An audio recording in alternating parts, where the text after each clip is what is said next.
I remember the light first. It was too bright and too white, and it burned through my eyelids like someone had pressed a flashlight against them. Then came the beeping.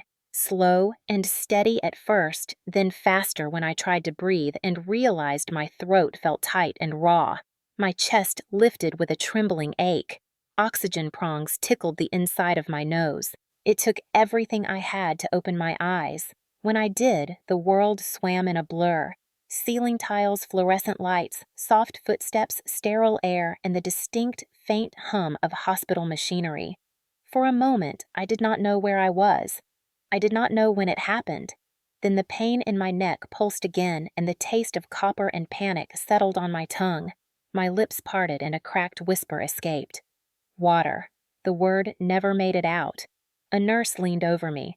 Soft blue scrubs, tired eyes, hair tied tight.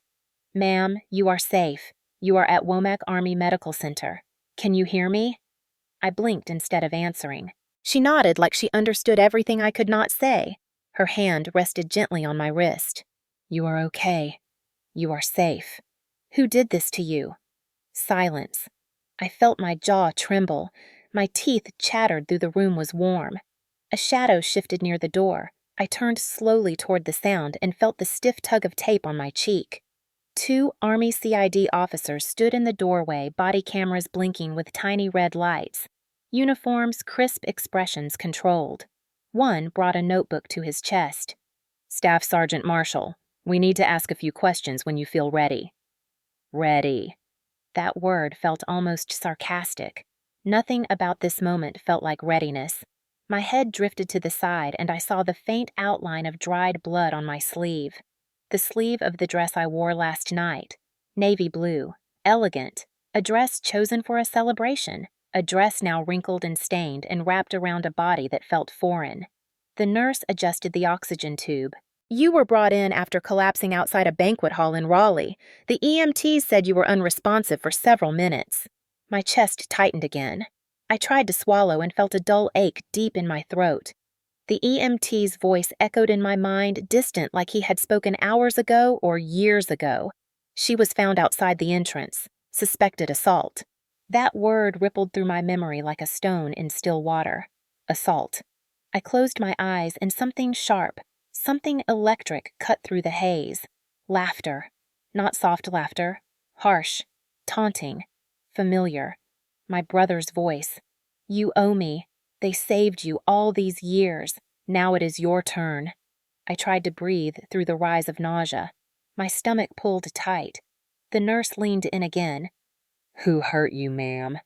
A single tear broke free and slipped down my cheek. I did not wipe it. Could not. My voice came out as a broken breath. "My family." There was no earthquake in the room. No gasp. Only a stillness heavy enough to crush bone. The CID officer stepped closer, his voice lowered calm, but edged in steel. "Staff Sergeant Marshall, you do not need to protect anyone here. We will get the facts. You just rest. Protect." That word punched through me. It felt cruel in that moment because protection was all I had ever done. For 8 years in uniform. For 29 years as a daughter and a sister. For every bill I paid. Every night I stayed quiet. Every time I swallowed my feelings because loyalty was supposed to matter. The beeping steadied again. A medic walked by pushing a cart, and for a second, I imagined I was waking up after a long field exercise like so many times before. But then, the throb in my skull returned, and the truth came rushing back. The banquet hall, the speeches, the demand, the way my mother's eyes gleamed with pride when she spoke about my brother and the life he deserved, their expectations, their entitlement, my silence, the fall, the cold concrete, darkness swallowing sound. The world spun and steadied again. I looked toward the CID officers and felt the kind of exhaustion that settles into bone. I am a soldier. I can face anything. I survived deployments, field exercises, 18-hour days, loss, loneliness, homesickness that felt like a second skin. But I never expected the blow that knocks you hardest would come from the people who raised you. The nurse squeezed my hand gently, like she could feel the memory storm building behind my eyes. "You are safe now." I tried to believe her. My lips parted again. My voice was ragged. "If you ever had a family that thought your loyalty was their right, tell me. Tell me what you would have done. And if someone you loved demanded everything from you just because they believed you owed them, what would your answer be?" Because mine was no, and that no led me here. If you have ever been expected to give more than you had simply because you were the responsible one, the quiet one, the strong one, the one who never asked for anything, tell me right now, would you have stayed silent, or would you have chosen yourself? I grew up in Rocky Mount, North Carolina, in a house that always felt one size too small for the expectations inside it. Our yard was modest, our porch creaked in the summer heat, and the cicadas screamed like they were trying to warn me about my future long before I ever understood what the word duty really meant. My parents, Diane and Robert Marshall, believed in tradition. Not the gentle kind, the rigid kind that demanded obedience, quiet loyalty, and a smile even when it hurt. From the time I could reach the kitchen counter, I was expected to help. Dishes, laundry, sweeping the porch, folding towels, watching my little brother Noah, while my parents rested or entertained friends or simply decided they needed a break. I remember holding him on my hip at 9 years old, pacing the living room with cartoons buzzing on the old television while my mother said she needed an afternoon to collect herself. Noah was the golden boy before he could even walk. My mother called him her miracle. My father called him the one who would carry the family name proudly. I was the helper, the quiet backbone, the one who would keep the family together because that was what eldest daughters did. Family first. Sacrifice is love. My parents said those words so often they felt like scripture. They praised Noah for every small achievement. When he took his first steps, they clapped loud enough for neighbors to hear. When he got a participation trophy in kindergarten soccer, they placed it right in the center of the living room shelf. When I brought home straight A's, they nodded and said things like, "Good, keep it up. That is what is expected." My success belonged to the family. Noah's success belonged to Noah. I learned young that affection came with conditions and respect came only if you did not demand it. I remember standing at the sink, washing dishes after dinner while Noah sat at the table with a new toy truck. He crashed it loudly into the salt shaker, laughing. My mother stroked his hair and said, "Boys will be boys." She glanced at me and added, "Avery understands responsibilities." I was 11. Years later, I would hear women my mother's age talk about their own childhoods, their own silent chores, their quiet compliance, and I would think maybe we were all drafted into service before we ever knew what uniforms looked like. By high school, I had perfected silence. When classmates talked about parties or college applications, I thought about grocery lists and schedules. When guidance counselors praised my grades and asked about my future, my parents answered for me. "She will stay close. She will help family. She is dependable." I nodded, but inside, I felt like there was a version of me pounding on a locked door, begging to breathe. The first time I saw a soldier in uniform in person was outside a grocery store. Army green, boots laced tight, quiet confidence. He held the door open for an older woman and said, "Ma'am," with a dignity I had only heard used sarcastically in our house. Something inside me cracked open. I wanted that strength, that independence, that ability to stand and not bend. When I told my parents I wanted to enlist after graduation, they stared at me like I had cursed at the dinner table. "Why would you leave your family? Why would you choose strangers over us?" You do not run from obligation. I was 18, heart racing, palms shaking. I did not run, I said. I chose me. Their disappointment was a weight I carried all the way through basic training. But in the Army, I finally learned the difference between obedience and purpose. I learned to march for my country, not for guilt. I learned to speak up, not swallow every word. Yet home never released its grip. Even after I was stationed at Fort Liberty, even after I earned stripes and respect, even after I found my footing far from that creaking porch, the phone calls kept coming. "We are a little short this month. Could you help with the light bill? Noah needs new equipment for his sports team. You know we helped you so much growing up." I sent money. I told myself it was love. I told myself it was gratitude. I told myself I owed them. That is what eldest daughters do. They carry. They forgive, they provide, and when it hurts, they stay quiet because somewhere deep down they were taught that their worth is measured by how much they can absorb without breaking. I did not know then that silence has a breaking point. I did not know yet that one day the girl who washed dishes with aching hands would stand in a banquet hall and finally say a single word that would shatter everything. No. Sometimes a life changes not with a thunderclap, but with a whisper that finally refuses to hold its breath any longer. Army mornings never waited for anyone. They arrived like clockwork, cutting through whatever dream or memory tried to hold on from the night before. At Fort Liberty, my days started at 500 often before the sun had even decided whether it wanted to show up. I would tie my boots tight, check my watch, and step out into air that smelled like dew and discipline. Formation lines, the thud of boots on pavement, soft murmurs turning into crisp commands. Then came PT, push-ups, sprints, ruck marches that carved strength into bone and muscle 1 mile at a time. Sweat soaking into the collar of my shirt lungs, burning in a way that felt honest, purifying even. Out here, effort meant something.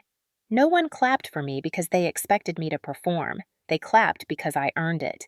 After showering and pulling on my uniform, I walked into the logistics office, the place that taught me that precision was not optional. My MOS in supply meant I had become a guardian of every item that kept soldiers ready. Every request, every inventory, every signature mattered. Accountability was not a suggestion. It was a promise. My team knew they could rely on me. Sergeant David Chin, always steady and thoughtful, would greet me with a nod and a quiet joke that cut through early morning seriousness. He had the kind of calm humor you only developed after years of learning when to speak and when to listen. Lieutenant Colonel Marcus Hale, our commanding officer, held a presence that demanded respect without ever raising his voice. He was firm but fair. He noticed effort. He insisted on integrity.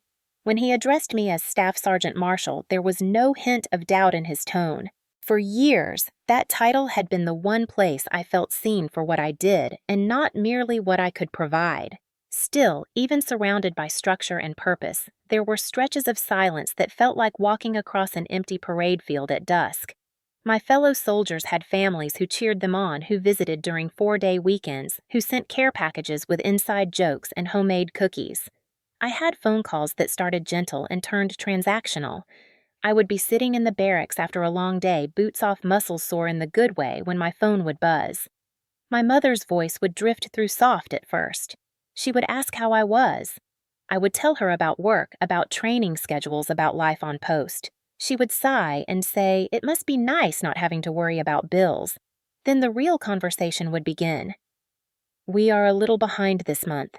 The electric bill came higher than expected. Noah needs gear for his team again. You know how expensive that can be." And always, like a final line in a script I never agreed to audition for, she would add, "Family helps each other." That was not a request. It was a command cloaked in emotional duty. I would take a breath, look around my quiet room, and reassure her I would cover it. Sometimes it was $100, sometimes $2. Once it was $600 because Noah wanted a new set of top-tier equipment. I transferred it without hesitation and then sat back staring at my almost empty checking account. While other soldiers saved for cars, for vacations, for futures they could build with pride, I poured mine into a home that had never really felt like mine. I rarely spent money on myself. My boots were always polished, but I put off buying new running shoes because I thought it could wait. If I ate out, it was cheap and practical. I skipped haircuts longer than I should have. I told myself it was discipline. It was selflessness. But sometimes when I watched younger soldiers talk about buying gifts for themselves or planning weekend trips, the thought slipped in like a crack through armor. Why am I still funding adults? Why am I the one holding everyone up? Why does love feel like obligation instead of choice? I pushed those thoughts aside the way soldiers learn to push pain aside during the final stretch of a ruck march. Just get through it. Just keep walking. But doubt has a way of lingering, of sharpening, of whispering louder each time you ignore it. Sometimes during inventory checks, when the room echoed with the clicking of clipboards and the scent of packing tape, I would catch myself thinking about Rocky Mount. About the creaking porch and the way my parents smiled at Noah like he was a trophy and looked at me like I was the stand holding him up. I thought about the times I called home hoping for a moment of warmth, only to be met with subtle disappointment disguised as advice. You know, Avery, not everyone chooses the easy way in life. You would have done better in college. The Army is not forever. Always layered reminders that I had chosen wrong even when I was serving the country they claimed to praise every 4th of July. At work, I trained soldiers, checked supplies, planned schedules, and carried myself with quiet confidence. But at night, the barracks walls could not silence the memory of expectations waiting across state lines. I told myself I owed them. They raised me. They put a roof over my head. They made sacrifices, or so they reminded me, and I told myself that sending money was gratitude, that one day I would help Noah thrive and my parents would see me as someone worth celebrating. Yet no matter how much I sent the calls, never changed. Asking, assuming, expecting. One night, after a long field exercise, dirt still under my nails muscles aching from miles on uneven ground, the phone rang again. I answered without thinking. My mother's voice was urgent. "We are short again." Bills piled up. She sighed heavily in a way that made my chest squeeze. "Noah needs new team jackets. He cannot look less than others. You understand." I stared at my screen exhaustion settling like sand in my throat. I transferred $600. My account dropped to nearly nothing. I hung up before she could thank me and sat on the edge of my bed staring at my boots like they held answers. I had chosen service to escape control. Yet here I was, disciplined in uniform but still tethered by invisible chains. I thought loyalty was love. I thought selflessness made me worthy. But even then, beneath the grind and routine, something inside me was shifting. A quiet rebellion taking shape. A question forming. How long can one person carry everyone else and still stand? I did not know then that soon I would stop carrying at all. Soon I would learn that stepping back did not mean abandoning duty. It meant reclaiming myself.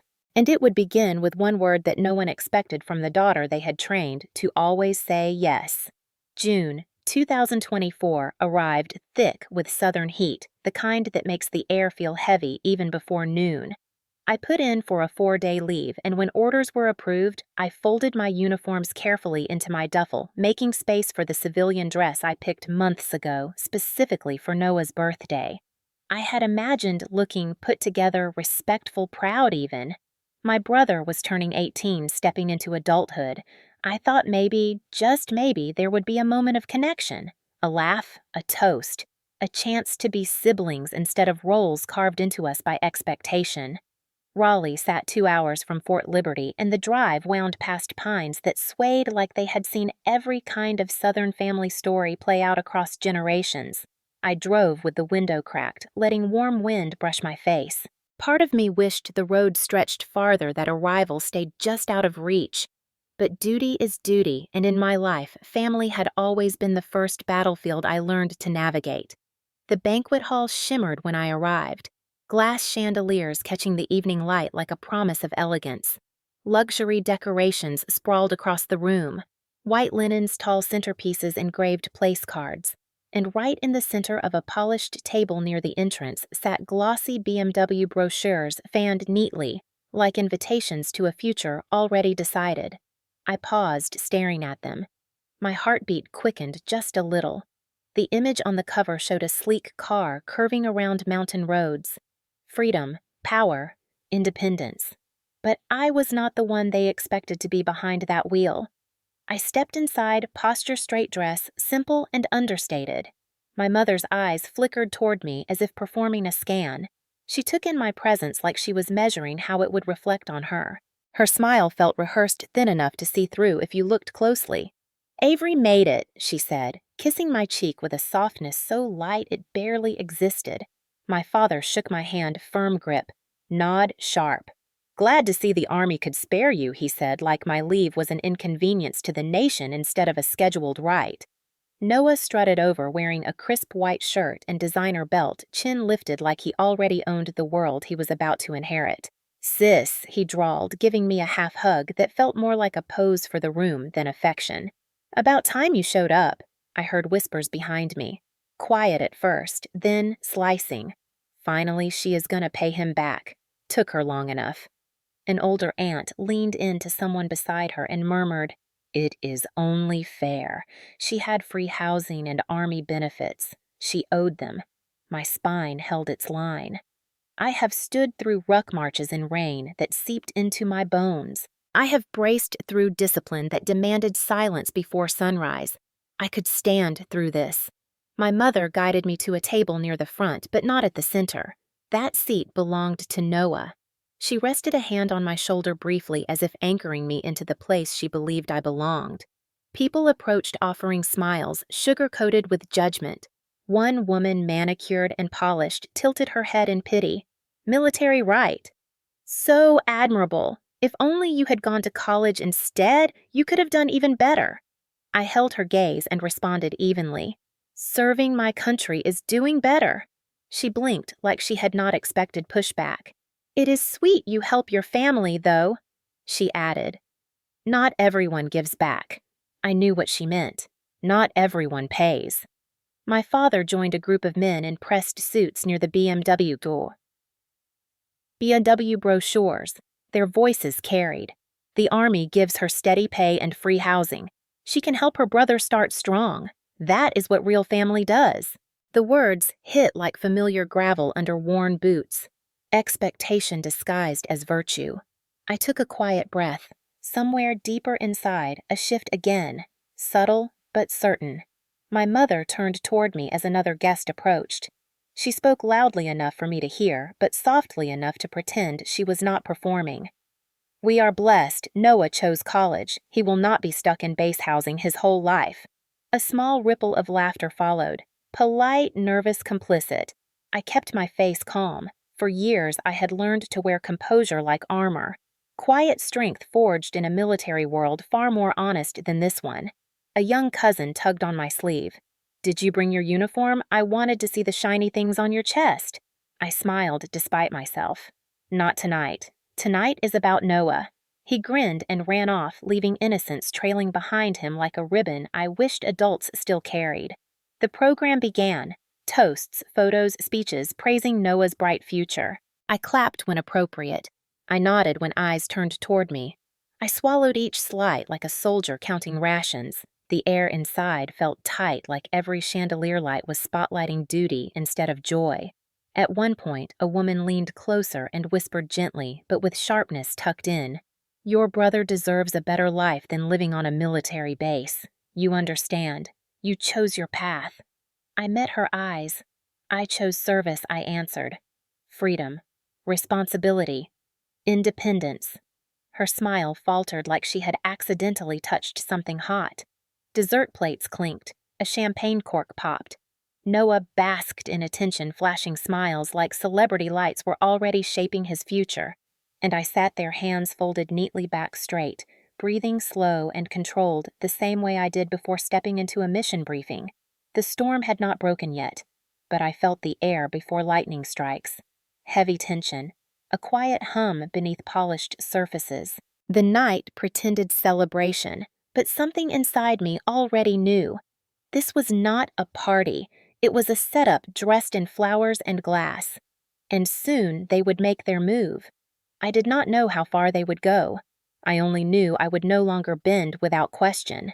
The girl who served everyone had walked into this room. The woman who would finally serve herself was sitting in my skin, steady and silent, waiting. The moment arrived quietly disguised as celebration. The music softened, forks rested against plates, and my father rose from his seat with a practiced smile, tapping his fork against his glass.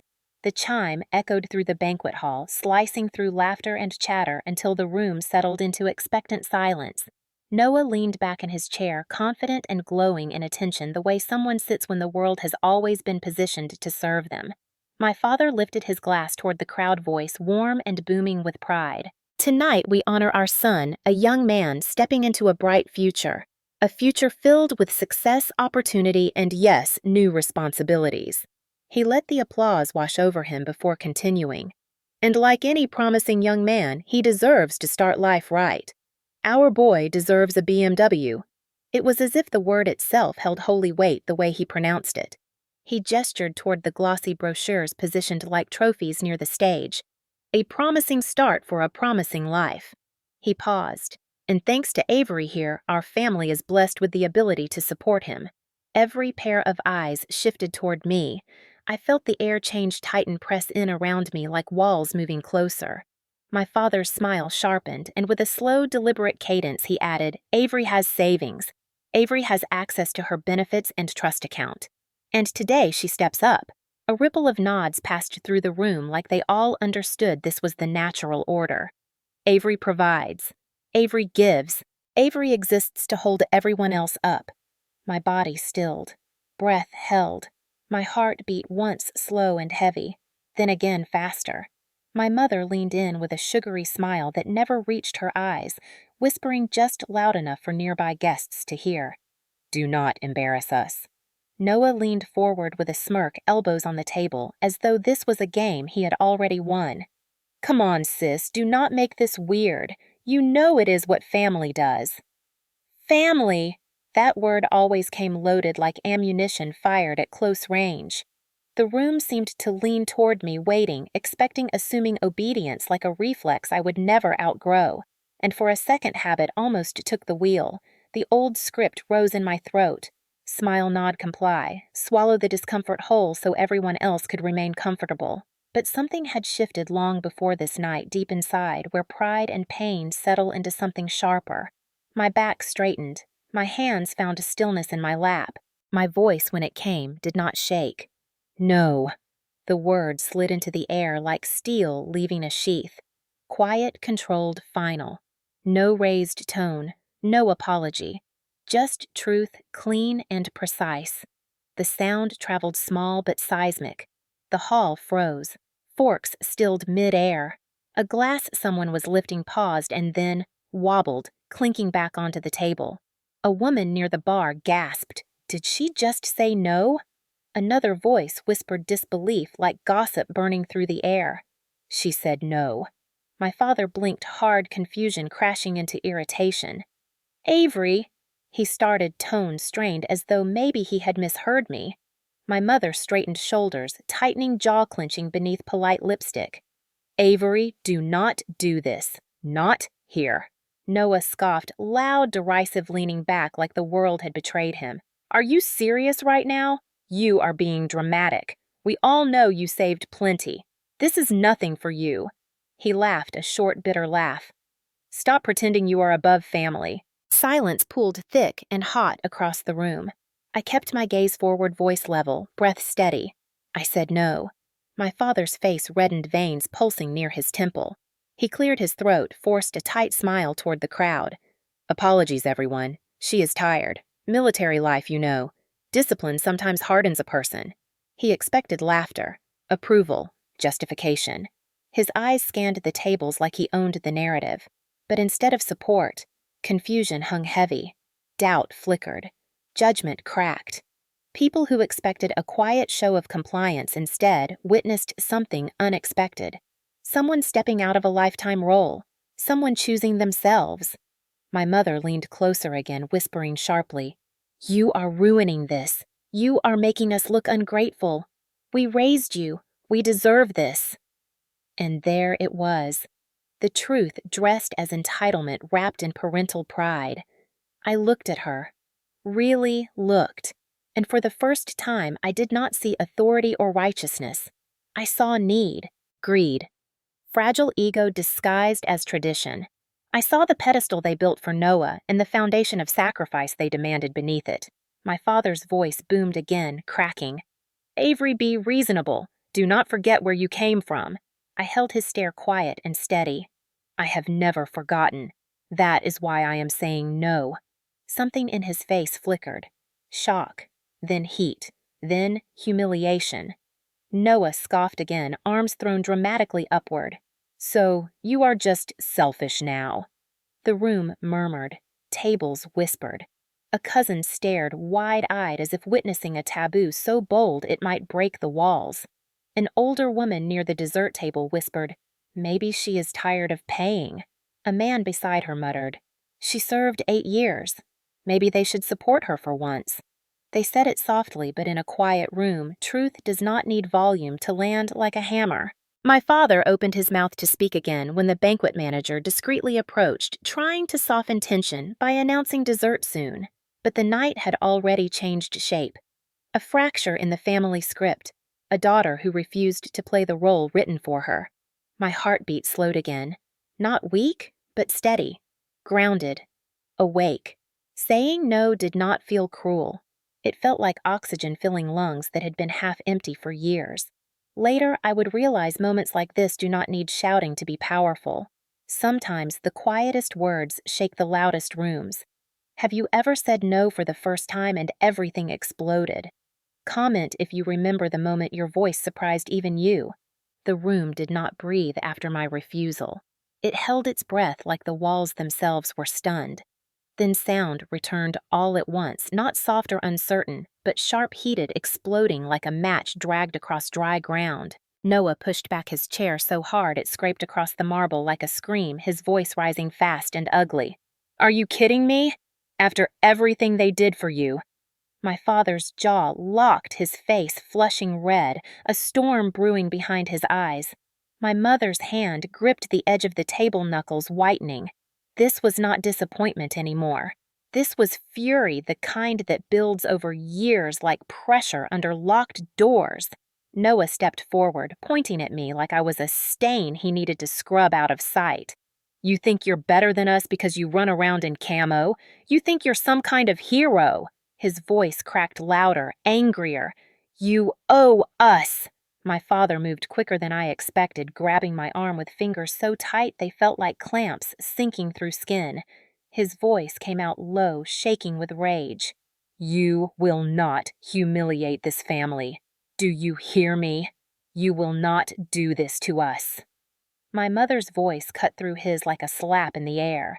"You ungrateful brat!" The word brat rang louder than it should have. It was not a word for a soldier, not a word for a grown woman who had given everything. It was the word you use for a child you believe you own. The grip tightened, turning my skin into fire beneath his hand. My shoulder wrenched feet, stumbling backward toward the raised platform behind me. The lighting glinted off the polished marble steps, too bright, too clean, too unaware of the ugliness unfolding. I tried to pull my arm back, but his hold only dug deeper. Dad let go. My voice was steady, but inside, something trembled. Not fear, but disbelief that after everything, after 8 years of service, after every sacrifice, I was still just a resource to them. Noah stepped closer, spitting venom, voice shaking in that wild way entitlement shakes when it is challenged. "You're nothing but a soldier paycheck machine." My heel caught the step behind me. Time thinned to a single fragile second. The world tilted. My balance slipped. There was no chance to grab anything, no warning, just the sudden empty drop of gravity taking over and the sharp crack of my head hitting marble. Flash. White. Then black. A sound distant, muffled like someone screaming underwater. Gasps rippled. Chairs scraped. Plates rattled. A woman shrieked. Someone shouted to get help. My mother's voice cut through in panic, but not the kind born from concern. It was the alarm of exposure. "Get up! Avery, get up now! Not are you okay? Not stay still? Not help is coming? Just get up! Fix this, make the scene disappear." My eyelids fluttered. The room swam in double vision. Lights blurred like halos underwater. A ringing grew in my ears, high and piercing, drowning out everything except one voice echoing on loop. "You're nothing but a soldier, paycheck machine," and another memory layered beneath it. My mother years ago saying, "We raised you, you pay us back." My chest tightened, breath stuttered.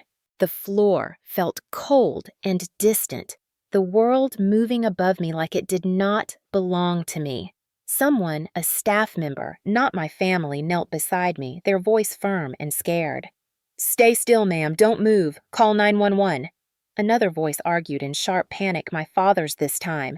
"We don't need that. She's fine. She's just dramatic. Don't call." But the staff ignored him, professional instinct overriding social pressure. I felt hands hover near my shoulders, but not touch, careful. "Ma'am, can you hear me?" I tried to answer, but my tongue felt thick, heavy, like words were drowning before they could surface. The room blurred again, faces stretching into streaks of color and shadow. Then the cold air shifted and I heard the siren outside, not faint, close, urgent. The banquet doors burst open and paramedics moved fast, firm voices cutting through chaos with practiced calm. What happened? Did she lose consciousness? How long? My father stepped in like he could control the moment. She slipped. She's fine. The paramedic didn't even look at him. He looked at me, at the swelling forming near my temple, at the way I held my breath like each inhale hurt. We're taking her. My father tried again. That's not necessary. But he was invisible to them, just noise. The staff who called 911 spoke instead, voice steady. She fell, hit her head on the marble. She blacked out. She was dizzy and slurred when she woke. The paramedics moved me onto a stretcher straps, clicking oxygen placed beneath my nose. Someone brushed hair away from my forehead with gentle fingers, nothing like the hand that grabbed me minutes before. As they rolled me out, a wave of voices crashed behind me. Panic, whispers, excuses. Through the fog in my head, I caught sight of my mother standing, frozen hands clasped so tightly. Her knuckles blanched, face pale with something that looked less like fear and more like humiliation. Noah hovered, jaw clenched, not concern in his eyes, but anger at consequences. I could not focus on faces long. The ceiling lights smeared into streaks above me. The world tilted again as they lifted me into the ambulance.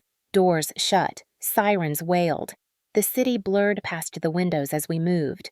One paramedic leaned close, voice low and steady. You're safe now. I blinked slowly, trying to ground myself. Through the haze, a tear slid from the corner of my eye. Not pain. Recognition. For the first time in my life, someone said safe, not family. Womack Army Medical Center came into view. Familiar walls, familiar flag.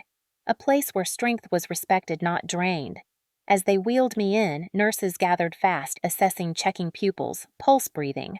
One nurse leaned in gently, voice barely above a whisper. You don't deserve this. My throat tightened, but no tears came now. Only breath, slow and jagged. For years, I believed endurance was love. Tonight, Marble taught me something truer. Silence does not protect you from violence, but it can end the cycle. And my silence had just cracked loud enough to shake everything. Silence can be armor. In the Army, I learned that words are ammunition, and timing is strategy. So when I woke in the hospital and realized the world had not ended but shifted, I did not cry. I did not plead. I did not explain. I breathed, slowly, deliberately, and I waited. Womack's fluorescent lights hummed like a field generator. Machines beeped steady. My head throbbed dull and heavy like a bruise on my thoughts. A nurse checked my vitals, voice gentle. They want to speak with you soon. CID already requested access. I nodded, letting the weight of the moment settle without rushing to shape it. The doctor cleared me for discharge with concussion precautions, but instead of sending me home, they escorted me to a quiet office inside the hospital administration wing. The walk felt surreal, sterile floors clicking under my boots, every footstep echoing a truth I had never allowed myself to consider. I was injured by family, and the Army does not ignore harm done to one of its own. I sat at a conference table, posture straight, hands folded. The door opened and two CID agents entered, uniforms, crisp faces, calm but sharp with purpose. Special Agent Patel and Special Agent Hughes. They introduced themselves with steady authority, then turned on a recorder. Ms. Marshall, can you describe what happened at the banquet hall tonight? I inhaled. My voice stayed level, the same voice I used in mission briefs. I was pushed. I fell. They did not call for help. They paused. We understand you have family ties to the individuals present. Silence. A nod. We also have witness statements from staff. They described shouting, physical aggression, attempts to stop emergency response. More silence. Not out of fear, out of intention. Words matter most when spoken sparingly. After half an hour, they paused the recording. Sergeant Marshall, do you feel safe returning home? The word safe caught somewhere tight in my chest. Home. I exhaled. No. They nodded without surprise, as if they already knew the answer but needed me to say it. It felt like standing at attention, not trapped, but choosing posture over collapse. When the agents left the room, felt still again for only a few breaths before the door opened a second time. The presence that entered shifted the air immediately. Jag. Captain Riley Moore walked in like quiet thunder, wearing dress uniform ribbons, neat confidence clean and controlled. She did not introduce herself with small talk. She sat across from me, set her folder down, and spoke with precision that cut deeper than shouting ever could. Sergeant, from this moment forward, you do not speak to anyone else about this incident without me present. You do not respond to messages. You do not answer calls. You will not apologize. You will not soften. We will speak for you. Her voice carried no question. It was an instruction, a shield, a promise. I nodded once. She studied me like she was assessing a soldier before deployment. Medical noted bruising concussion indicators and swelling near the temple. CID confirmed they have footage. Banquet staff called 911. I froze slightly. Footage. She nodded once. Silent security system. You did not fall. You were grabbed. They denied medical care. That is intent. In the Army, clarity hits like cold water. Sharp. Awake. Captain Moore leaned back, folding her hands the way someone does when they know gravity bends toward them. Let us talk finances. That sentence alone felt like someone had reached into my spine and tugged truth to the surface. I swallowed slowly. She held my gaze. How long have you been financially supporting them? Years. How much in the last 12 months? Enough that my chest burned saying the number even inside my head. She slid a yellow legal pad toward me. Write down every transfer, every bill, every payment you covered, dates, amounts. I obeyed, hand steady, the numbers rising like proof in arithmetic. Every grocery bill, power bill, sports fee, emergency request, cash apps, transfers labeled family, support, love. My handwriting stayed neat, but each line felt like a confession I did not realize I had been waiting to make. When I finished, I pushed the pad back. She reviewed it with slow precision, pen tapping once when she reached the 7th month mark. Financial exploitation of an active duty service member by immediate family. That meets legal threshold. I blinked. Exploitation. A word I never allowed myself to say. I always called it helping. Duty. Gratitude. She kept speaking calm and direct. You served 8 years. They took your money. Then they physically harmed you when you refused to give more. That is not family. That is coercion, dependency, manipulation, and violence. I stared at her. No tears. No collapse. But something inside me shifted again, heavier and more final than the moment I hit marble. Captain Moore reached for the notepad again. We will request full financial review, immediate protective order, and victim advocate assignment. You will not return to their home. You will not answer their calls. If they show up on base, military police handle it. She paused, voice softening just enough to feel human. This is not shame. This is survival. I exhaled slowly. It felt like releasing years of held breath in one slow surrender. She opened a folder and set photo stills from the footage on the table, grainy but clear enough. My father's hand gripping my arm. My body falling. Noah, mid-shout, face twisted in entitlement and rage. My mother leaning forward not to help but to hide the scene. Captain Moore spoke without looking up. We do not allow soldiers to be harmed and drained by blood relatives who see them as banks and servants. We protect our own. The sentence hit deeper than the fall ever could. We protect our own. Not you owe them. Not sacrifice is love. Protection, not extraction. She clipped the papers back together, then looked at me one last time. You have been exploited. Now they face consequences. My shoulders loosened. Not weak, not collapsing, just lighter. She stood. We will take it from here. Rest, breathe, heal. And when it comes time to stand, you will not be standing alone. She left with the kind of quiet force people mistake for softness, until they realize steel does not need to shout. I sat in the still room, pulse slow breath, even the military clock on the wall marking seconds like calm footsteps into a future I had never considered possible, one where I chose myself. Not because silence failed, but because I finally understood it was time to speak with action instead of apology. In my chest, something steady ignited. Not anger, not grief, resolve. The kind they train into soldiers who learn that protecting yourself is not selfish, it is survival, and this time I would not march alone. The Army teaches you that evidence is weight. Words bend, memories shift, but footage does not lie. 2 days after the incident, I was seated in a quiet hotel conference room just off Glenwood Avenue in Raleigh.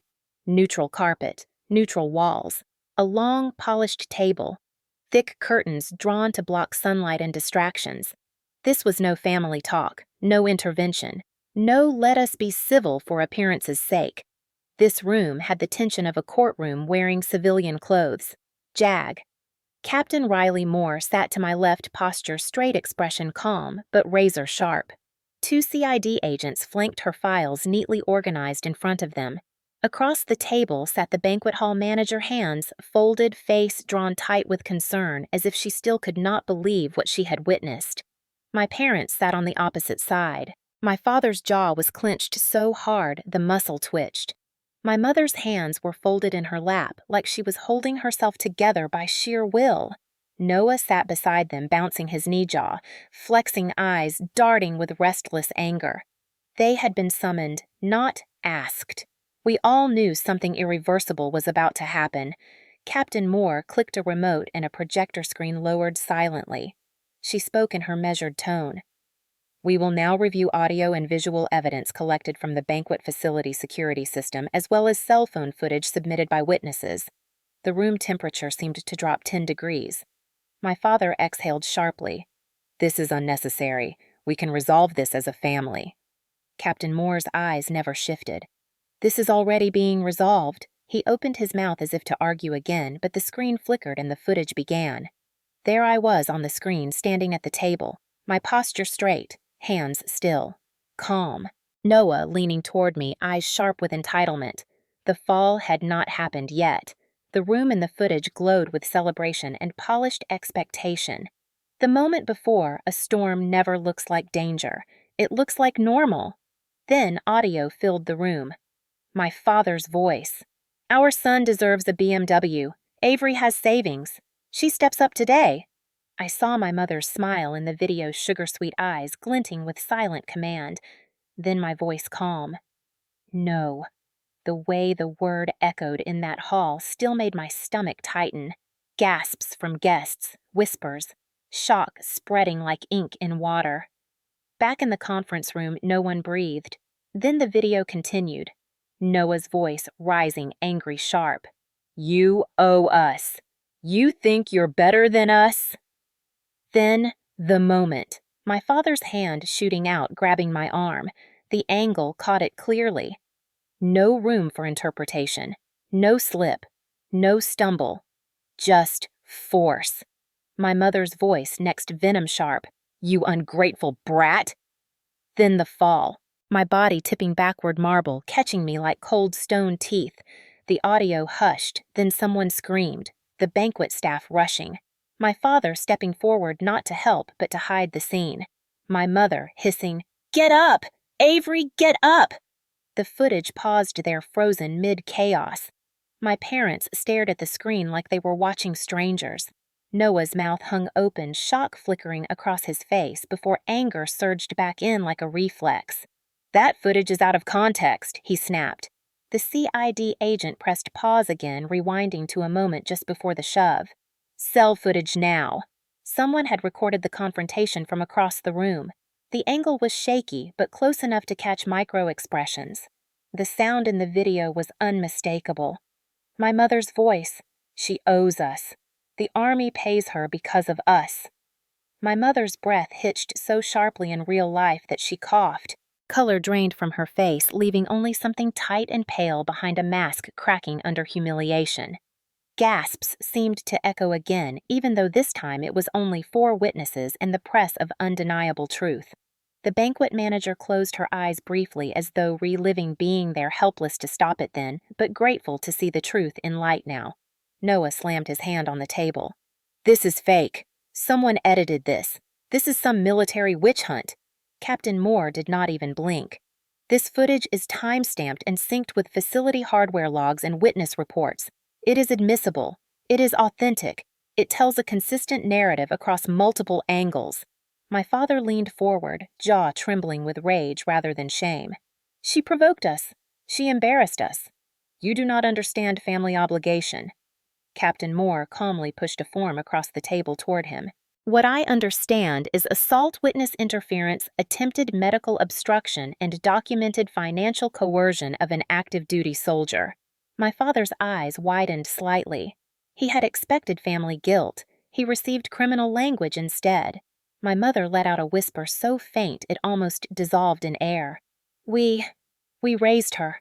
CID Agent Patel spoke quietly, almost gently. "And then you demanded she finance your son's lifestyle and retaliated with physical force when she refused." Noah stood, suddenly chair-scraping. "She owes us. You do not get it. She is nothing without us." The room froze at that sentence. Even he seemed to hear himself for the first time. "Nothing without us. The oldest lie they ever taught me. The one I finally refused to carry." Agent Hughes leaned forward, voice steady. "Sit down, Mr. Marshall." Noah fumed but complied, slamming into the chair. Silence stretched tight until Captain Moore broke it. "The Army protects its soldiers." She turned toward me, voice measured but warm. "Staff Sergeant Marshall, you acted within your right to refuse personal financial support to extended dependents. Your refusal does not justify retaliation." She turned back to my family. "And your actions have consequences." My mother's voice came out thin, brittle. "Can we handle this privately?" Captain Moore did not soften. "No. There is nothing private about financial exploitation or physical harm." My father stared at the screen again, at his own hand gripping my arm at the moment he chose control over compassion. The truth was not loud. It did not need to be. Truth had weight. The room felt heavy with it. The banquet manager cleared her throat softly. "I called because what I saw, it was wrong. No one should be treated like that." My chest tightened. Unexpected. Humbling. Human. Then Captain Moore delivered the final blow, quiet, clean, lethal as a precision strike. "We take care of our own." The screen blinked black. My family stared at a void where their control used to live. The power had shifted so quietly they never saw it until it crushed them. If you witnessed that scene, who would you stand with? Comment Avery if you choose justice. The morning after the footage review, the legal machine moved faster than my heartbeat could catch up. Military precision and civilian enforcement do not always align, but when they do, it feels like gears locking into place with a force no family guilt can undo. Captain Moore called me early. Her voice was steady as ever. "Restraining order filed. Court hearing expedited. They will be notified today." I sat on the edge of my bed in my small on-post apartment, sunlight stretching across my boots, lined neatly by the door. I traced the stitching on my sleeve, feeling every thread of structure against skin that still held faint tenderness from the fall. I had spent 8 years learning to be strong for others. Now I was learning the strange quiet of strength for myself. By noon, I was sitting outside Cumberland County Courthouse on a bench warmed by Carolina sun. Captain Moore arrived, crisp uniform, composed dignity. A figure who knew how to carry someone else's burden without letting it crush them. CID stood nearby, a silent wall of authority. Inside the courtroom, my parents sat stiff and pale, Noah beside them in rumpled clothes, eyes red, jaw set like a boy who still thought anger was armor. The judge reviewed paperwork with methodical calm, pausing only to look directly at my family. "This order is granted. The defendants are prohibited from contacting, approaching, or harassing Staff Sergeant Avery Marshall." The sheriff deputies flanked my parents before the final words even finished. The bailiff opened the side door. My mother whispered something, frantic voice cracking like thin glass, but none of it made it past the judge's gavel. Noah lurched forward in his seat, shaking his head like disbelief might reverse evidence. This is ridiculous! She is doing this to destroy us! The deputies moved. He stepped back, but not fast enough to keep his pride intact. My father tried to stand and argue. We are her family. We have rights. The judge's reply came like a stone falling into still water. Rights do not include harming others. They were escorted out. Not handcuffed, not dragged, but led like people watching the ground crumble beneath their feet. The sound of the courtroom door closing behind them was quieter than I expected. But sometimes the softest sounds carry the most finality. When it was done, Captain Moore glanced at me. "Are you all right?" I nodded once. There was nothing left to say. Later that week, Noah received notice of misdemeanor assault charges and a civil liability review. It hit him harder than he anticipated. He expected consequences to bounce off him the way responsibility always had. For the first time, the world was not bending around his entitlement. He texted once before the restraining order language caught up to him. "This will ruin me. Fix it." I deleted the message without replying. Silence was not weakness anymore. It was choice. The Army arranged a victim advocate to support me. She was calm, warm, and spoke with a grounded certainty that reminded me trauma does not have to roar to be real. We talked through steps, safety plans, resources.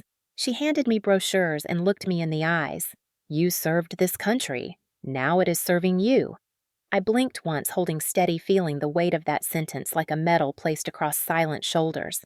News travels fast in southern towns, even when no reporter writes it. Rocky Mount's whispers traveled quicker than church gossip after Sunday service. Neighbors who used to smile politely at my parents in the produce aisle of Piggly Wiggly now looked through them like their vision blurred on purpose. The pastor at the church they proudly tithed to for years avoided eye contact when they approached after service. Someone overheard the pastor say, "Sometimes God's discipline looks like truth we do not want to face." People who once praised their perfect son now whispered at gas pumps and checkout counters. "Isn't that the family who attacked their daughter? I heard they tried to force her to buy a car." Ungrateful. No sounds like they treated her like a wallet. Southern politeness never disappeared. It just shifted aim. The stares were quiet, polite cutting. The kind that say you are no longer who you pretend to be. The banquet manager who called 911 was thanked by a veterans group online after the story circulated privately in community circles. Someone wrote, "Thank you for protecting one of ours when her own family did not." My parents did not hold court in their living room anymore. They hid behind curtains.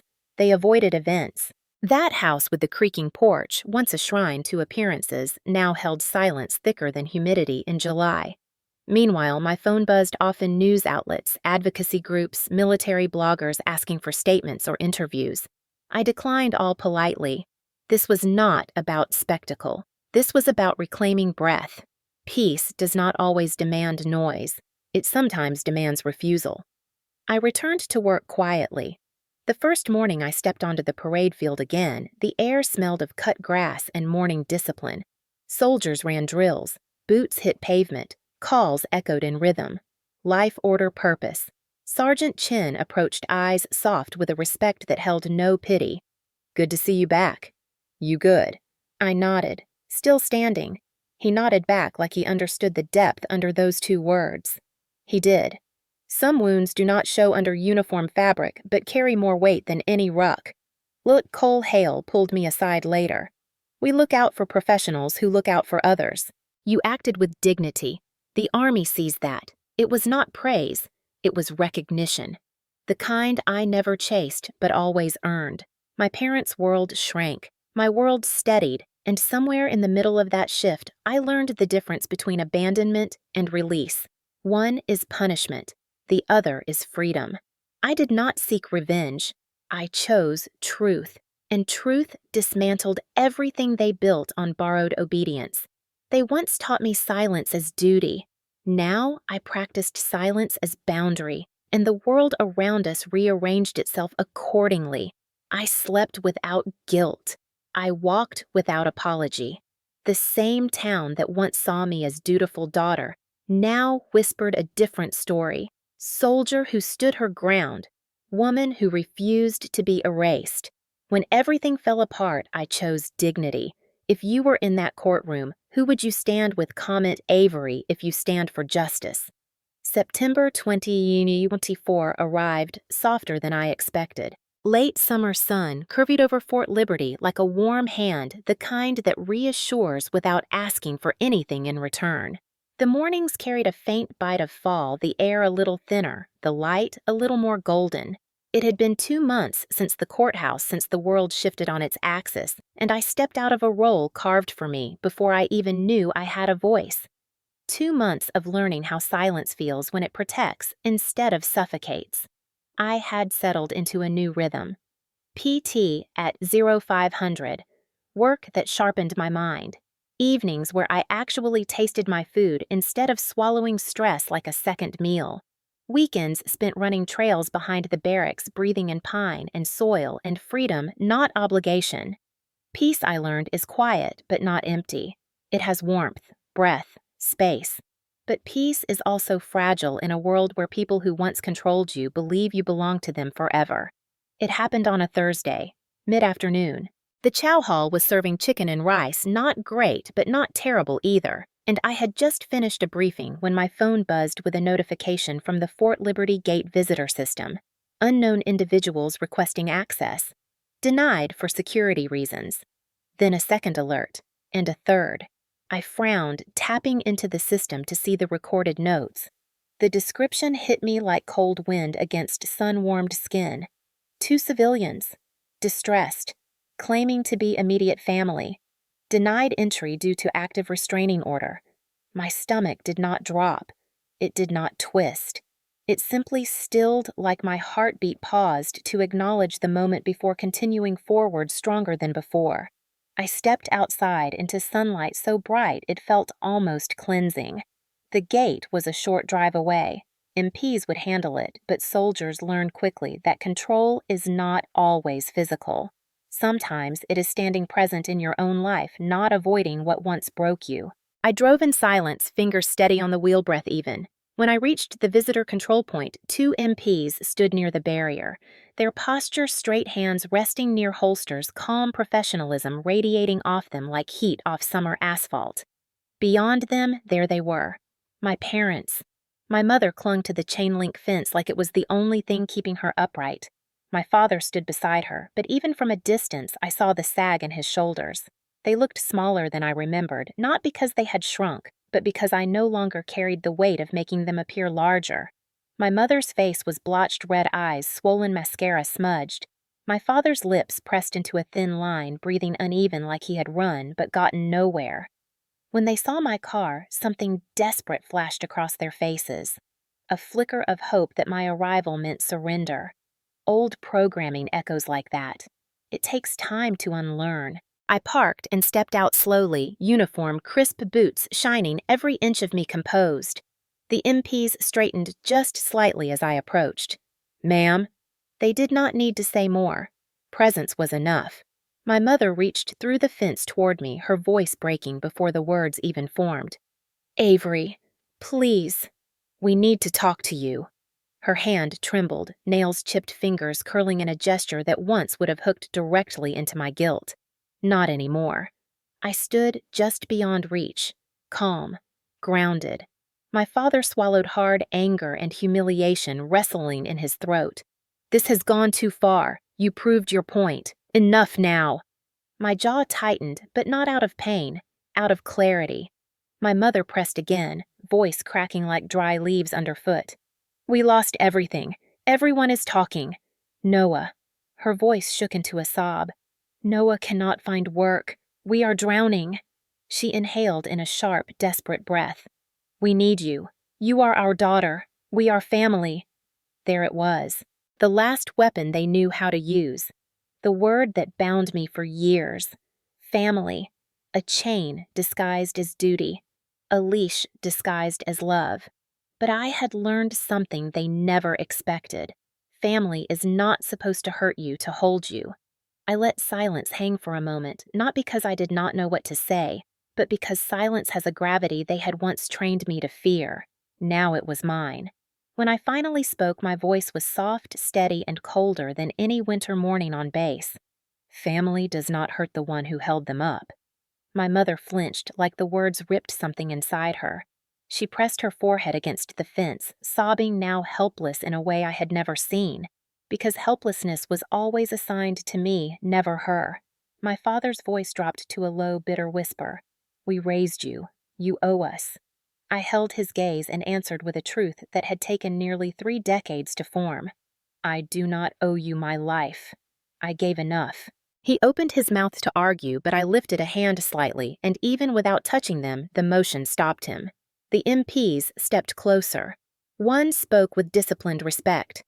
"Ma'am, they need to leave now." My mother reached again, voice thin, desperate. "Avery, please. We are family. Help us." I breathed slowly. My past tugged at the edge of my ribs, a ghost trying one last time to remind me how it felt to bow. But ghosts lose power when you stop feeding them.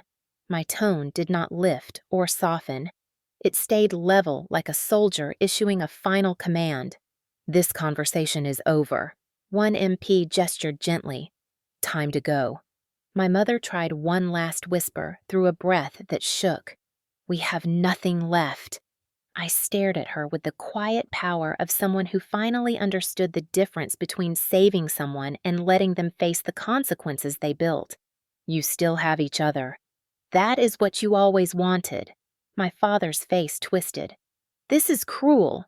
I felt no tremor inside. "I am not cruel. I am done." The MPs escorted them back toward the road.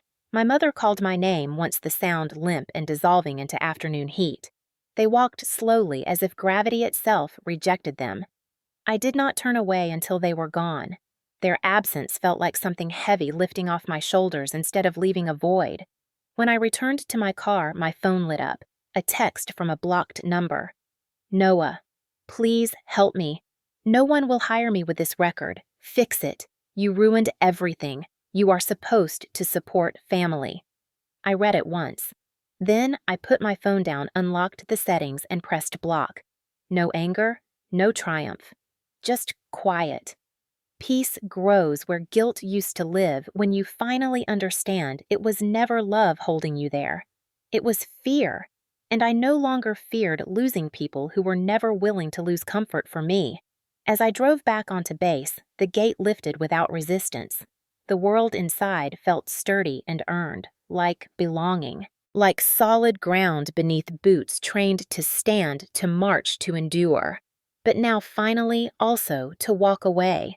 That night, as cicadas hummed outside my window and the base settled into the kind of calm only found in places built by discipline, I sat on my bed with a cup of tea and let the quiet fill the room. Not loneliness. Liberation. Sometimes survival looks like leaving a battlefield without turning back. Sometimes victory is simply refusing to return to chains, not even when they weep, apologize, or beg with shaking hands. I did not abandon family. I abandoned captivity, and freedom, I discovered, is not loud, it is steady. It is knowing you can breathe without permission. Nobody owns you, not even the people who raised you. Healing does not happen like a movie montage. It is not a single sunrise or a dramatic cry on a bathroom floor. It is slower, quieter, a long, steady unwinding of old instinct. It is noticing one day that you breathed without bracing first. It is learning to live without the hum of dread beneath your ribcage. 2 months earlier, my world cracked open. September ended. October settled in like a cool hand on a fevered forehead, and I began again, not from nothing but from truth. My first appointment at behavioral health on Fort Liberty felt strange, like walking into a room where I was finally allowed to put my armor down, but did not quite know how. The therapist, a calm woman with soft eyes and a voice like steady water, asked me why I came. I took a breath and answered honestly. I thought loyalty was love. I thought endurance was duty. I thought giving everything made me good. She nodded like she had heard that confession from other soldiers who learned discipline before self-kindness. And now she asked. Now, I said slowly, I want to learn how to live without apologizing for breathing. She smiled slightly and therapy began. Some sessions hurt like pressing on bruises. Others felt like sunlight warming places long kept in shadow. We talked about childhood roles survival disguised as devotion, the quiet trauma of being useful instead of loved. We talked about the word enough. When I left each appointment, I did not feel fixed. I felt seen. That was enough for now. Healing also came through motion. Running became ritual. I laced my shoes every morning before dawn and ran the perimeter trails where pine needles softened each step and the air tasted like morning. Some days I ran hard, pushing breath through lungs until sweat carried the last pieces of old grief out of me. Other days I ran slow, steady, letting silence run beside me like a companion. On weekends, I added yoga slow stretching on the grass near the barracks, learning to hold stillness without fear. My joints felt looser, my muscles softer yet stronger. My body, once an instrument of obligation, became a home again. Journaling came next. Worn notebook pages slowly filling with thoughts I had never allowed space for. I wrote about strength. I wrote about guilt evaporating like fog. I wrote my own name, Avery, over and over some mornings, not as daughter or provider or soldier first, but as a person. And one quiet Saturday, I drove to an animal rescue shelter just outside Fayetteville. The rooms smelled faintly of disinfectant and hope. Dogs barked softly, tails wagging behind metal gates. When I reached the last row, a brown-eyed shepherd mix lifted his head. No barking, just one slow wag, cautious and hopeful at the same time. His paperwork said he had been abandoned, left behind quietly, expected to survive alone. I knelt beside him. His ears perked unsure, but curious. I whispered, "Hi." He tilted his head like he listened deeply. The volunteer smiled. "He has been waiting." I understood. Healing sometimes arrives wearing fur, and trust you have to earn gently. I adopted him that day and named him Ranger, not after war, but after the quiet strength in his gaze. He slept curled at the foot of my bed the first night, breathing slow and steady, and for the first time in a long time, I slept without waking to the memory of obligation knocking at midnight. Weeks passed steady as autumn. I found rhythm, routine, renewal.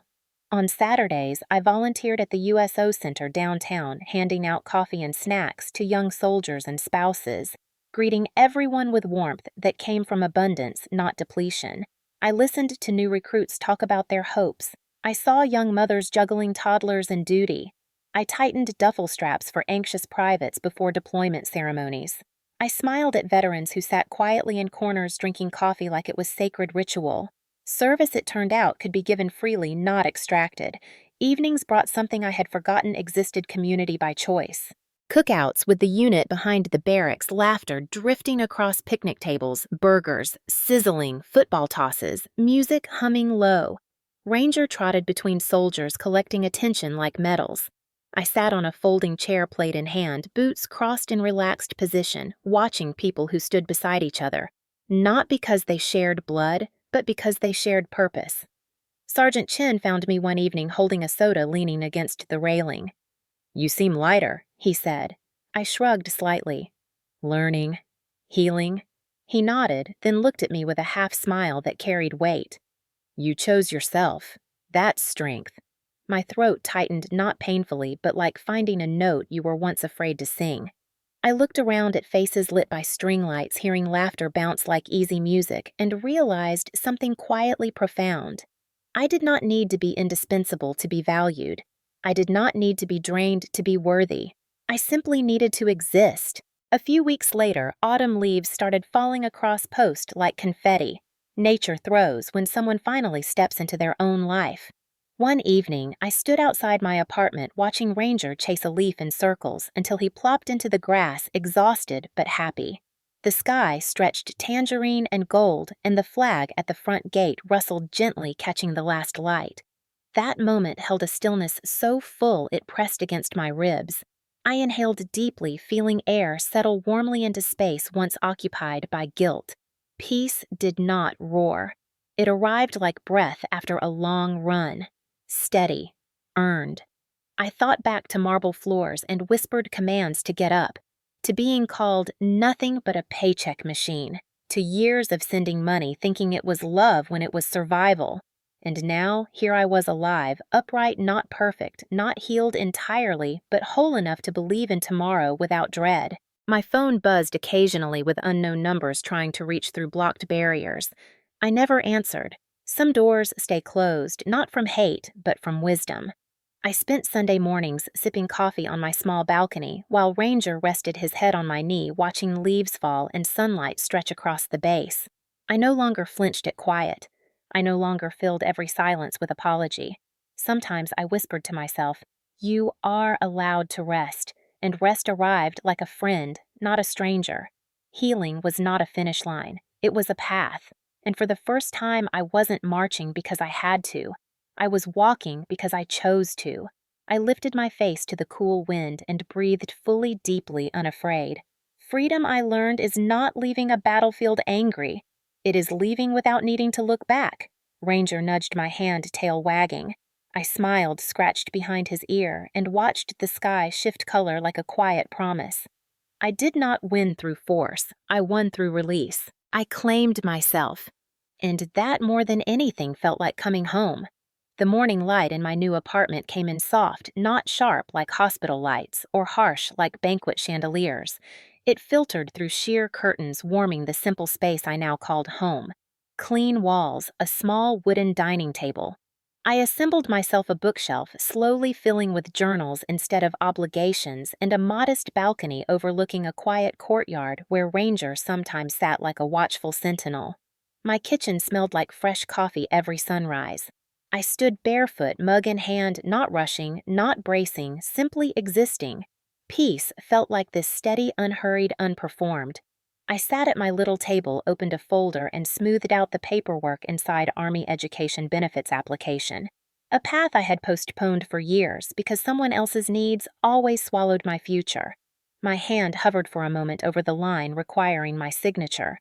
My breath was slow, deep, unforced. Signing was not just enrolling in classes, it was reclaiming the life I once quietly handed away. I picked up the pen and signed my name with steady strokes. Avery Marshall, not daughter, not caregiver, not the family donation fund, just me. My future began with ink on paper. Ranger nudged my elbow tail thumping against the floor. I scratched behind his ear. "Good boy." He pressed his head against my leg, grounding me in the simple truth that love could be gentle, not transactional. Outside, leaves rustled as wind moved through Carolina trees, and the distant cadence of morning PT carried across the base like a drumbeat for a life rebuilt. Sometimes I still felt old habits tug at me, those ingrained urges to apologize for taking up space to check my bank account, and wonder who might need it to think peace was something earned only after everyone else was satisfied. But the pull was faint now, like muscle memory fading slowly. I no longer woke expecting demands. I no longer felt the invisible leash around my ribs. When I poured coffee each morning, the quiet was not empty. It was safe. I thought of my parents, sometimes never with longing, rarely with anger, mostly with distance. I had learned that cutting contact does not always come from hate. Sometimes it comes from survival from love, redirected toward the self that went unnoticed for too long. Noah's last message still sat in my phone-blocked list like an old echo, "Fix my record." "No one will hire me. You're supposed to support family, but family, I learned, is not defined by who shares your last name. It is defined by who protects your peace, not who demands your sacrifice." On Sundays, when I sat on my balcony watching Ranger chase sunlight across the grass, I would breathe in the scent of pine and morning dew and remind myself I did not abandon them. I released myself. There is a difference. Letting go is not cruel. Sometimes it is the most honest form of love, the kind that finally includes yourself. I started planning classes, researching programs, imagining a future not built around guilt, but around possibility. I wrote to-do lists that held dreams instead of debt. I called soldiers from my unit to grab coffee, sent encouraging messages to younger troops who carried their own quiet battles, laughed at barbecues without scanning the crowd for judgment. Each night felt earned. Each morning felt chosen. On my first day of classes months later, I would walk onto campus not as someone escaping a life, but as someone stepping fully into her own. But today, on this quiet morning, the victory was simpler. Existing without permission, breathing without fear. choosing without guilt. I lifted my mug, warm ceramic touching my palms, and whispered a truth that had taken me years to learn. My silence once protected them. Now it protects my peace. This story was not about punishment, it was about awakening. It was about learning that loyalty without reciprocity is not loyalty, it is captivity. And freedom, I discovered, is not loud. It is calm. It is steady. It is choosing yourself without apology. Have you ever chosen peace over family? Share honestly. You may help someone who is hurting find their strength too.